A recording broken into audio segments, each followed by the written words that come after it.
திருத்தணியிலேருந்து ஒரு 13 கிலோமீட்டர்ஸில் ஷோழிங்கர்னு ஒரு ஊர் இருக்குது.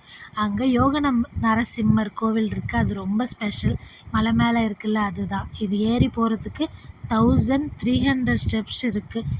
இங்கே எப்படின்னா, யோக நரசிம்மர் வந்து வருஷத்தில் 11 மந்த்ஸும் தவத்தில் இருந்துட்டு கார்த்திகை மாதம் ஒரு மாதம்தான் கண் திறந்து பார்ப்பாராமா.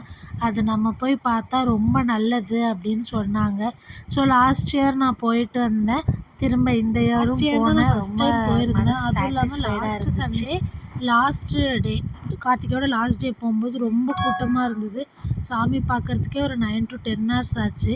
பட் இப்போ ஃபஸ்ட்டு சண்டேவே போனனால ஒரு கீழேருந்து மேலே நடந்து போகிறதுக்கு ஒரு 1 hour, சாமி ஒரு 1/2 hourல பார்த்துட்டு வந்தாச்சு. நீங்கள் போகிற மாதிரி இருந்தால் வீக் டேஸில் போங்க. கார்த்திகையில் மட்டும்தான் சாமி கண் திறந்துருக்கும். அது பார்த்தா ரொம்ப நல்லதாம்மா. யோக நரசிம்மர்ன்றனால நல்ல யோகம்லாம் கிடைக்கும் அந்த மாதிரி சொல்லியிருந்தாங்க. கார்த்திகை மாதம் மட்டும்தான் கண் திறந்துருக்கும். ஸோ நீங்கள் ஒரு வாட்டி போய் பார்த்துட்டு வாங்க. உள்ள மெயின்டெனன்ஸ் ஒன்றும் சரியில்லை. ஆர்கனைஸ்டாக க்யூஸ் எல்லாம் ஒழுங்காக இல்லை. ரொம்ப கசகசன்னு இருந்துச்சு. கன்ஜஸ்டடாக இருந்தது. போய் பார்த்துட்டு வரலாம். இவங்க இன்ஸ்டா பேஜ்லாம் வச்சுருக்காங்க, வேணுன்னா ஸ்கேன் பண்ணி பார்க்கலாம்.